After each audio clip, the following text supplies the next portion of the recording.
My name is Rachel Moore. I'm 29 years old and I live in Portland, Oregon. Today I work in a small bookstore with a musty smell and ginger tea. No one who goes in there knows where I come from. And even if they did, no one would understand. Not everyone survives to tell certain things. I was 7 years old when my mother left me at my Aunt Deborah's house. That was in Elko, Nevada, a place forgotten by God and ignored by any map that takes itself seriously. It was supposed to be temporary, just a few days, she said as she cried in the direction of the car. But she never came back. Deborah was the kind of woman who walked around barefoot with a lit cigarette, always with her hair up in any way, always with the TV on, always with the smell of sugary drink on her breath. She said she would take care of me, but for her, looking after me meant giving me cold toast with my coffee and forgetting my name at night. At first, I stayed in the living room, then in the guest room. When the visitors started, I went to the back room. It was too small to have a bed. She threw a mattress on the floor and piled up some dirty blankets. There was an old cupboard, a jammed window, and a lock on the outside. "It's for your own good," she said. "Children don't have to listen to grown-up talk." But I did. Even with the door closed, I could hear thick laughter, laughter mixed with bottles being opened, people coughing, stumbling, laughing out loud, voices of men I didn't know, voices that talked about me as if I were part of the evening's menu. Over time, I understood the routine, always after 7, always with the radio playing Shania Twain or Bon Jovi, as if a soundtrack could make up for the horror.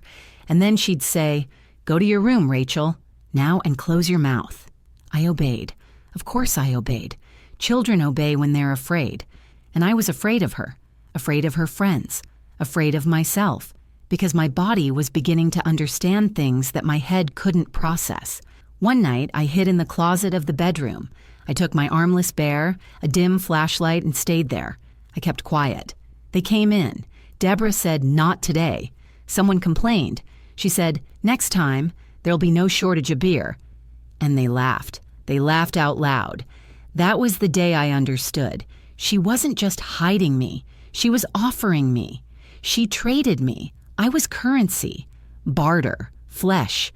And they were the price of her loneliness. After that, the lock became routine. I knew that when she knocked twice and turned the key, it was to be quiet. No noise, no crying. She used to say that nobody likes a quiet child. Little by little, I stopped asking about my mother. I stopped dreaming of rescue. I stopped trying to make friends with the teachers at school. I didn't want anyone to touch me, to look at me, notice me.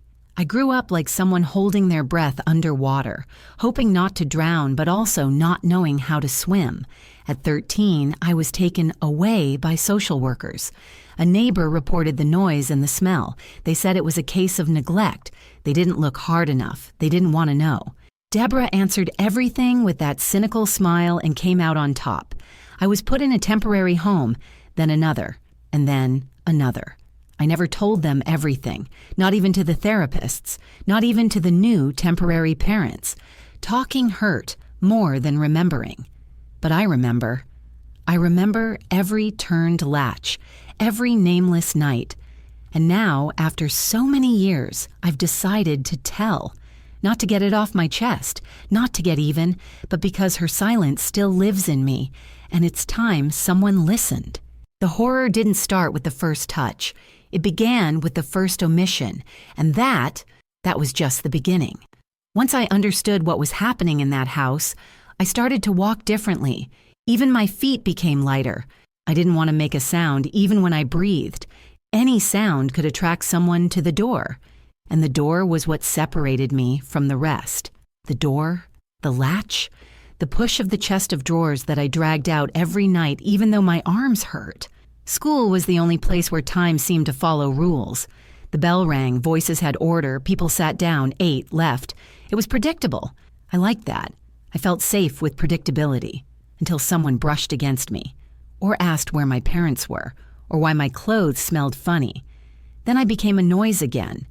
Deborah drank all day, but always waited until the sun went down to open the house to the men.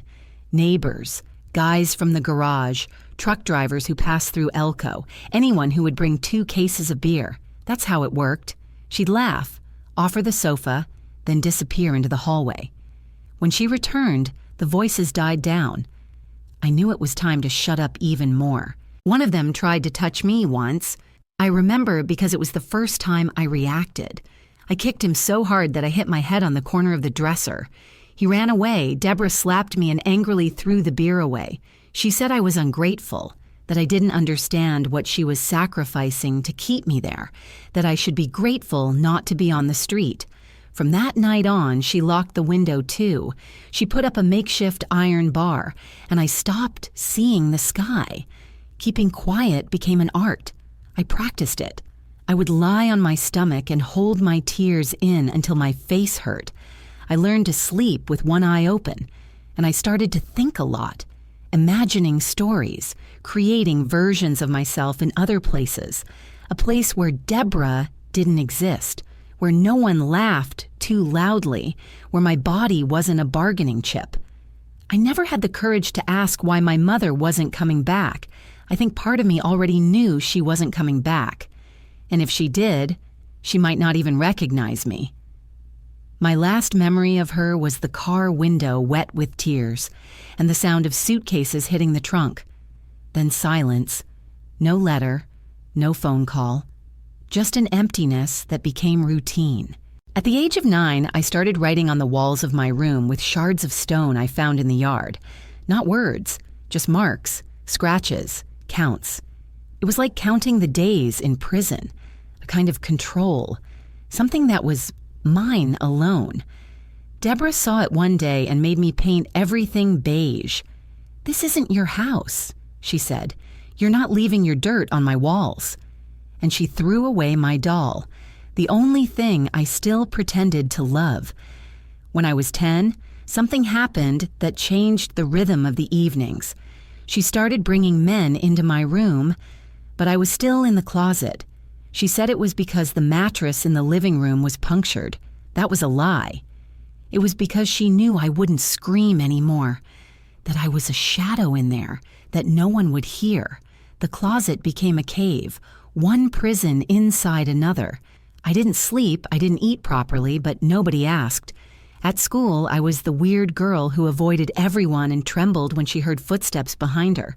A teacher got suspicious once. Mr. Lawson. He was young, had a quiet manner, spoke softly. He called me in for a chat after class.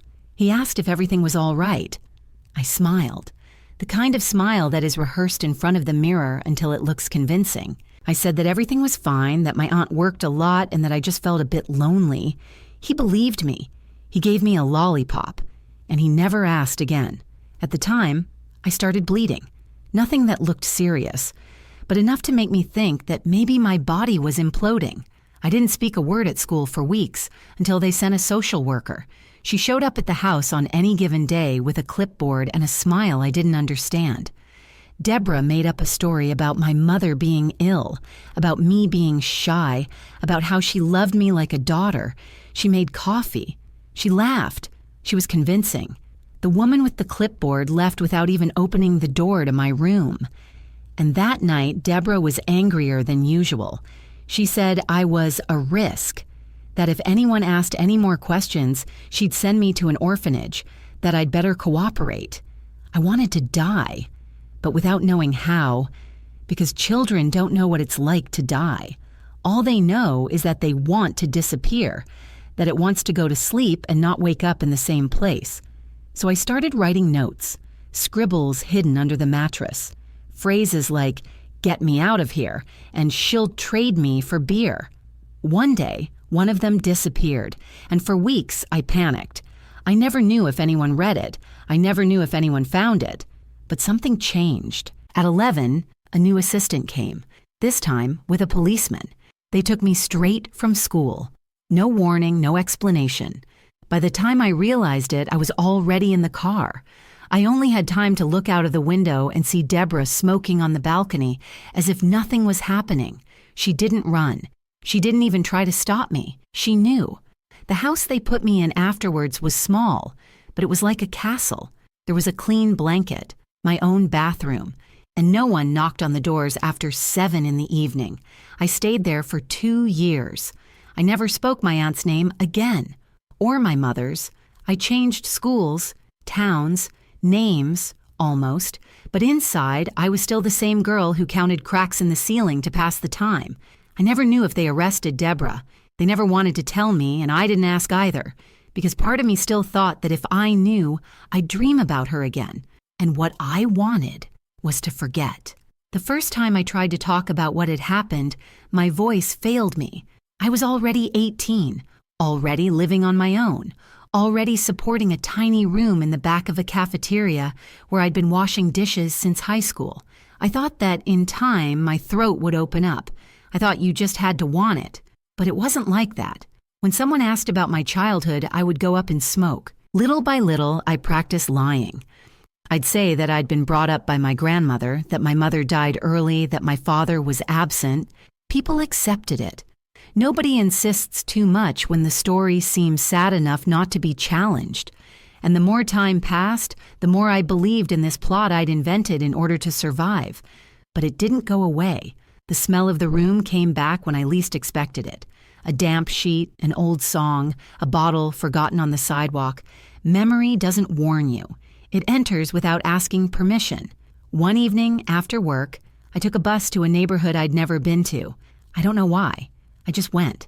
I got off at the last stop and walked through the empty streets, as if I were looking for something. The next thing I knew, I was in front of a house that looked just like Deborah's.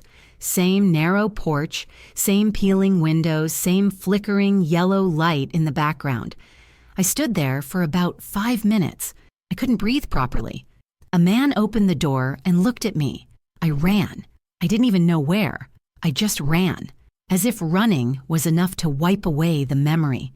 I came home shaking.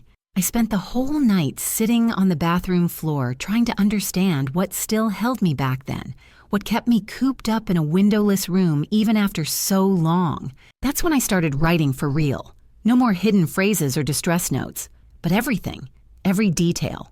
I started in a cheap notebook I got from the boss at the cafeteria. Then I continued on loose sheets of paper, stored in a cardboard box under my bed. It wasn't a diary, it was an exorcism, an attempt to tear out of her everything that still lived in me. I wrote until my hand hurt. I repeated sentences I'd never spoken out loud. I named the things I pretended not to remember. What my head buried, my fingers dug up.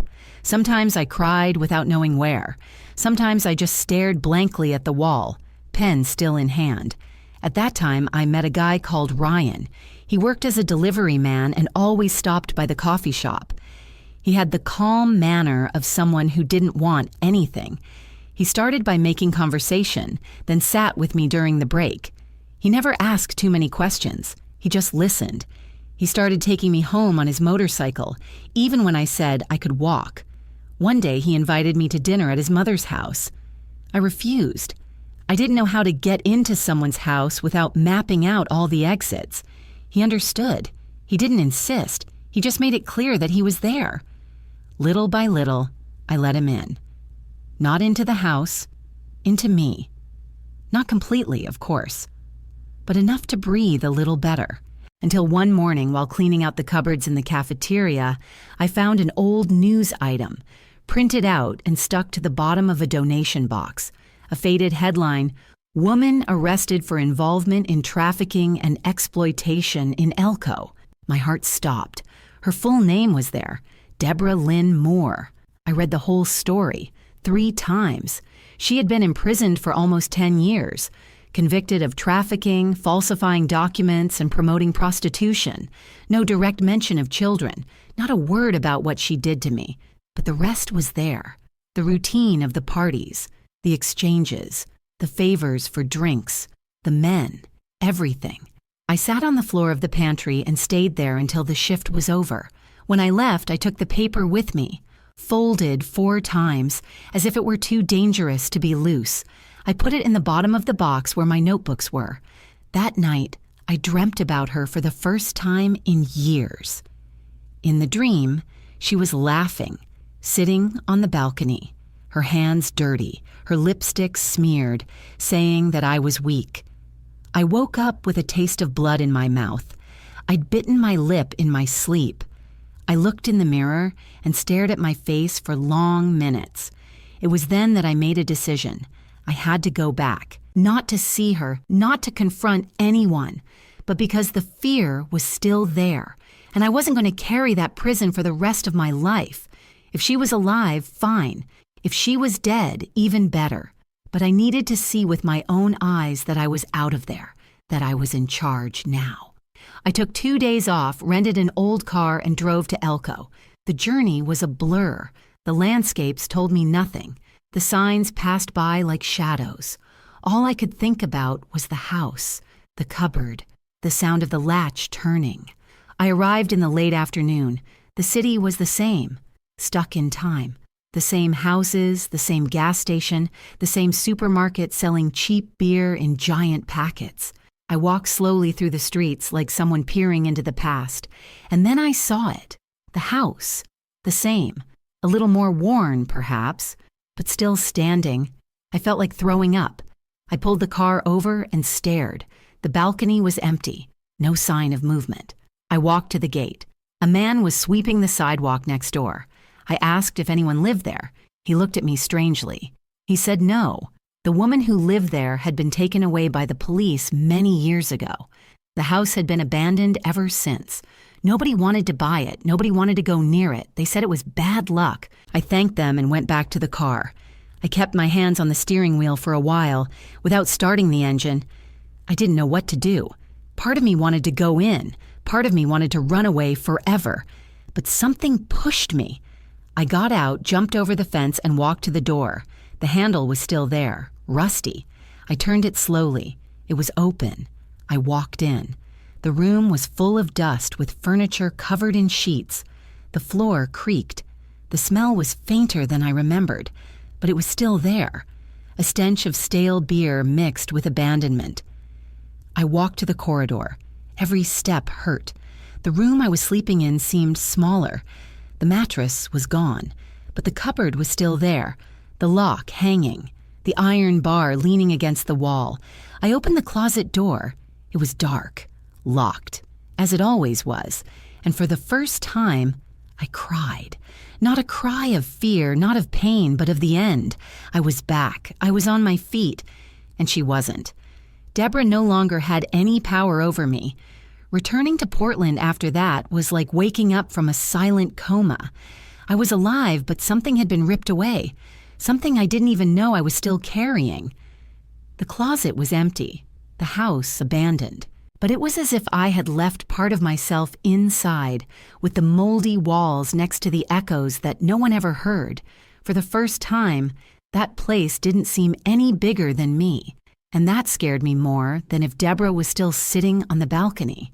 In the days that followed, I didn't speak to anyone, not even Ryan. I avoided work, turned off my phone, locked myself in the apartment as if I were getting used to freedom. I felt the weight of the visit, like dust stuck to my skin. I slept very little, with muddled dreams, flashes of the house, the balcony, her voice saying that nobody wanted me anymore. But there was also something new, a clean anger. Not the kind that screams, but the kind that grows quiet, the kind that waits. I began to reread everything I had written over the previous years. Loose pages, pieces of me scattered in sentences without punctuation. I realized that I had never organized anything. I just vomited words. For the first time, I thought about giving form to it, not to show it to anyone, not to publish it. It was for me, to understand what had survived. I separated the texts by age. What I wrote at 12, what emerged after 15, the passages I scribbled as an adult. Revisiting these layers was like digging with my hands. I bled and cleaned at the same time. I discovered words I didn't even remember writing, questions that were never answered. If I disappear, will anyone miss me? Has Deborah forgotten my name? Why hasn't anyone seen it? It was like reading someone else's diary, a girl I wanted to hug but had to swallow in order to survive. On one of the older pages, written with a weak pencil and stained paper, I read, "If I tell them, they'll laugh. And if I don't, she'll still win. The phrase echoed in my head for days. I couldn't sit still any longer. I left the house on a cloudy Saturday and went to the public library. I sat in a secluded corner with my old computer and started typing, without stopping, without editing, just transferring what was stuck. I spent hours there. I wrote as if the world was going to end that night. I didn't even stop to eat. When I closed the notebook, my hands were shaking, but it was different. It was control, not panic. I returned home and showered like someone who removes paint from their body. I went to sleep with the strange feeling that I had done something right. In the morning, I decided to look for my mother. After more than 20 years, I didn't even know if she was alive. All I remembered was her full name and an old photo I kept in a hidden envelope. The one we took in front of the church before she left me and Deborah. Me wearing a dress with a crooked bow and her with a tense smile. I searched public websites, old records, obituary lists. Nothing. It was like looking for a shadow. I tried Facebook groups, missing persons forums, marriage records. After hours, I found a similar name on a rental list in Bakersfield, California. A small apartment in a simple building. The surname was right. The age matched. It was the closest I'd ever come. I wrote a letter by hand, nothing too long. I said my name, my age, asked if she was who I thought she was. I didn't mention Deborah, nor Elko. I just asked her to write back if she thought we could talk. I sent it with no expectations. I didn't cry, I didn't pray. I just sent it. The envelope stayed in the mail for a week until I stopped checking it. I thought it was just another failed attempt to fill the void. But 2 weeks later, I found a reply in the mailbox. Thin paper, folded 3 times. No sender. It was from her. My hands sweated before I opened it. The envelope weighed like lead. I read it slowly. She called me Rachel. She said she never went a day without thinking about me, that she did what she thought she had to do at the time, that she couldn't forgive herself, but that she thought I might be better off without her. She said she'd tried to find me for years, but never knew where they'd stuck me after Deborah. She said she had never been able to report her sister because she was afraid no one would believe her. She finished by saying that she didn't expect forgiveness. He just wanted to know if I was all right. I sat on the kitchen floor with the paper in my hands for a long time. I didn't cry straight away. The anger came first. What did she mean by did what she thought she should? What part of abandoning a daughter seemed right? What kind of mother hands a child over to a monster and then disappears off the map for decades? But along with the anger came something else, a kind of relief, not because of the content, but from knowing that she hadn't erased me. I existed for someone other than myself. That was new. I didn't answer right away. I waited. I rewrote several versions of a letter, some with insults, others with questions. None seemed good enough. Until one early morning, I sat up in bed and just wrote, I got it. I'm alive. Still trying to figure out what to do with it. I sent it, and I slept peacefully for the first time in months. Over the next few days, Ryan showed up at my door with 2 market bags and a serious expression. He said he was worried that I'd disappeared. I sat down with him and told him part of the story, not all of it. Just enough for him to understand why my silence was so noisy. He didn't try to solve it. He didn't suggest therapy. He didn't hug me straight away. He just listened, and he stayed. Over time, I began to share my writing with him, 1 paragraph at a time. Sometimes he would read it silently and give it back without comment. At other times, he'd ask me how I managed to keep going. And I said it wasn't a choice. Either you swallow the past or it swallows you. There is no middle ground. I decided to do something bigger with it. Turn it into a book, perhaps. Not for fame, not for justice, but because someone needed to know. Because maybe there are other Rachels out there, locked in rooms that nobody wants to see. And if one of them reads me, maybe she'll understand that it's not her fault. That silence is not eternity. That the body is not a debt. The story didn't have an ending yet, but for the first time, I felt like I was the one holding the pen. I never planned to turn everything into a book. There was no intention of telling what I'd been through publicly. For a long time, writing was just a way of breathing. When I started organizing the texts and stitching together the fragments of my life, I didn't know that it would take shape. It seemed absurd to think of exposing something so intimate, so rooted in pain. But as I typed, I realized that it was no longer just about me. I was in no hurry. I wrote in chunks, a chapter a week, sometimes less, always at dawn when the city was asleep and the world had stopped making noise. The silence helped me listen better to what was still hidden inside my head. I began to notice that there were parts of the story that I hadn't fully understood myself. Certain memories only appeared after others had been released. It was like walking through a minefield with my eyes closed. In the middle of the process, I received another letter from my mother. She said she had read my reply dozens of times before she was able to write again. She said she lived alone, worked in a warehouse, and never had another child. She spoke of regrets, but almost coldly, as if she were reading a report. I didn't know how to react. Part of me wanted to shout at her. Another part, perhaps more mature or just tired, felt sorry. It wasn't anger anymore. It was something sadder, deeper, a mourning for someone who was never who I needed them to be. I kept the letter in the same box where I kept the drafts of the book. I didn't reply straight away. I thought it best to give things time. I wasn't willing to get into a new emotional mess without finishing what I'd started.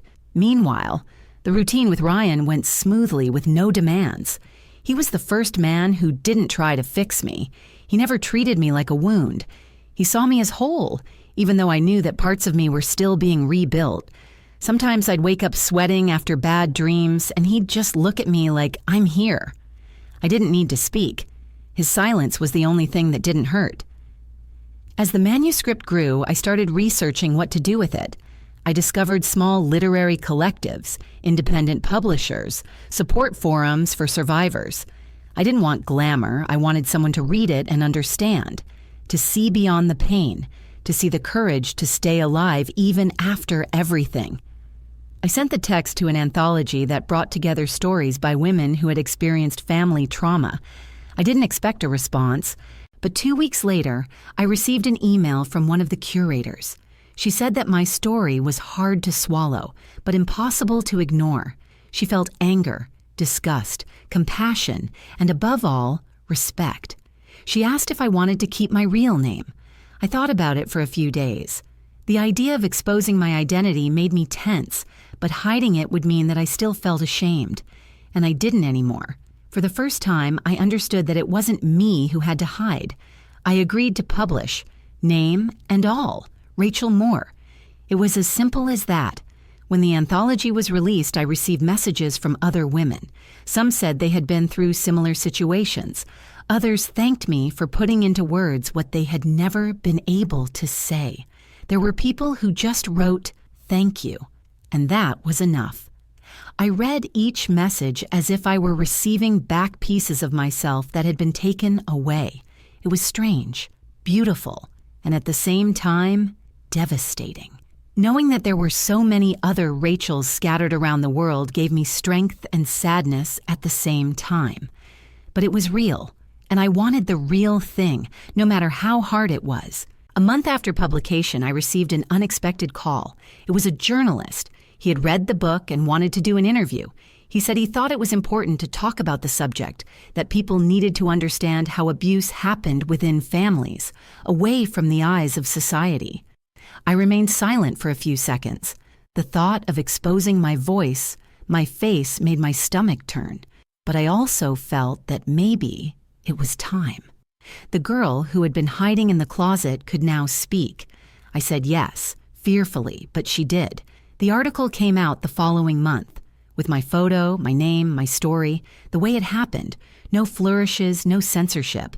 It was like opening all the windows in a house that had been closed for decades.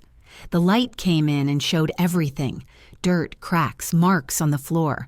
But it also showed that the structure was still standing. I was still there. A few days later, I received one last letter. It wasn't from my mother. It was from someone I would never have imagined, the son of one of the men who frequented Deborah's house. He said he recognized her surname in the article and, out of curiosity, went to look it up. He said that his father had already died. He said that, after reading my story, he started to rethink a lot of things. He apologized, even though he knew it wasn't fair to put the blame on his son. He said he hoped I would find peace. The letter was short, but it hit me brutally. There I realized that nothing I had experienced was isolated. People were watching. People pretending not to see. People who knew and didn't speak out. People who may have carried it to this day without ever confessing. And now, without meaning to, I had opened the box of secrets that had been buried for so long in that small town. I didn't cry after the letter. I felt something different, as if everything had come back together. For the first time, I didn't feel alone with the truth. I had said it out loud. I had survived. And now it wasn't just survival, it was construction. I didn't go back to Elko after that. I didn't need to. That visit had wrapped up what needed to be wrapped up. My mother continued to send sporadic letters. I answered some. I kept others. We don't have a mother-daughter relationship. We won't. But today, when I see her name on the envelope, I no longer feel pain. I feel sorrow. She lost the chance to be part of my life. And that's no longer my burden. Over time, the book gained new readers. Other publications appeared. Invitations, events, conversation circles. I went when I felt ready. I didn't always make it. There were still days when the past would tap me on the shoulder and tell me I should go back into the closet. But now I responded, calmly but firmly. Today, when I look in the mirror, I no longer see the girl hiding among coats and bad smells.